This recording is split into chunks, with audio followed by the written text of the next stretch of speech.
on the island of Kauai, an idyllic destination for honeymooners, Hollywood blockbusters, and now Facebook CEO Mark Zuckerberg's own private sanctuary.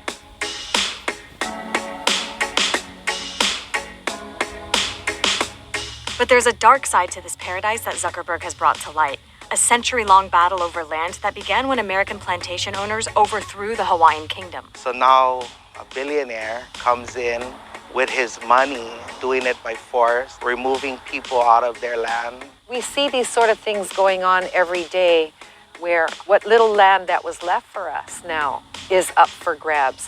This is a rock wall Zuckerberg built around his 700-acre property. And just to give you some perspective here, you could fit more than 500 football fields inside. It's one thing to want to protect your property. It's another when Native Hawaiians like Shannon Buckner still own pieces of your land. So the land that you own is just across this fence right here? Yes. But Mark Zuckerberg has put up this wall and fence and it says no trespassing? Yeah. What would happen if you tried to go over there? I'll get arrested for trespassing. Even though it's your land? Yep. Shannon is among countless Native Hawaiians who own inherited lands called kuleana, which means responsibility. Individual parcels can sometimes be small, but they're owned collectively and are meant to ensure Native ownership in perpetuity. The problem is, kuleana lands are passed down through the generations without a will or deed.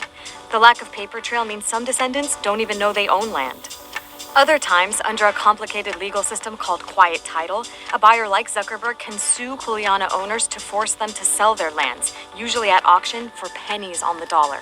And that's just what he did, suing hundreds and infuriating many more. Ironically, he built this wall for privacy and it's just attracting more people. He was always famous, but now they know what property he owns. Keola Worthington is one of the descendants of the land Zuckerberg has walled off. The Facebook CEO paid a reported $100 million to buy the land in 2014, which includes a former sugarcane plantation and a beach previously owned by a millionaire. You know, capitalism, or white man style, I call it. There needs to be one owner.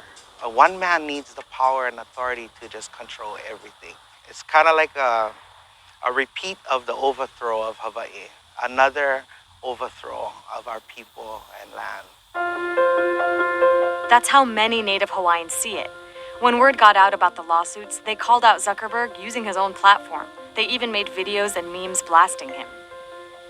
Zuckerberg apologized and dropped his lawsuits.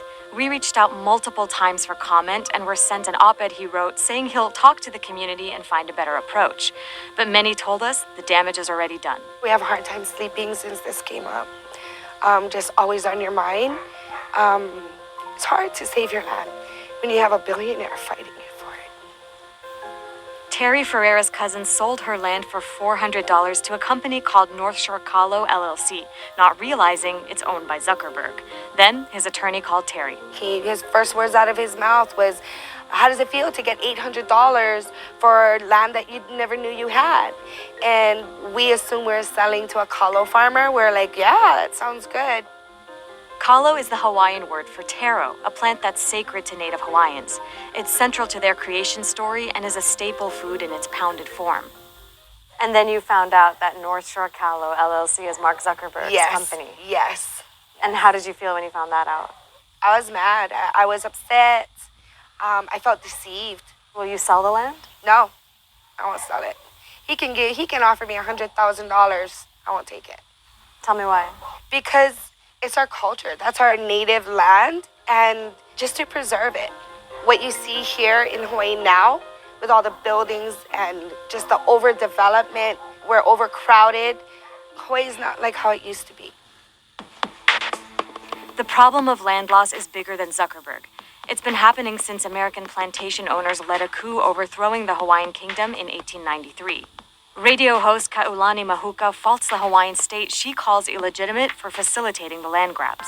This allows a wealthy landowner or someone with money to come in and essentially point at a piece of land and say, that's looking real good for me. I think I want that land. Oh, pesky Hawaiians?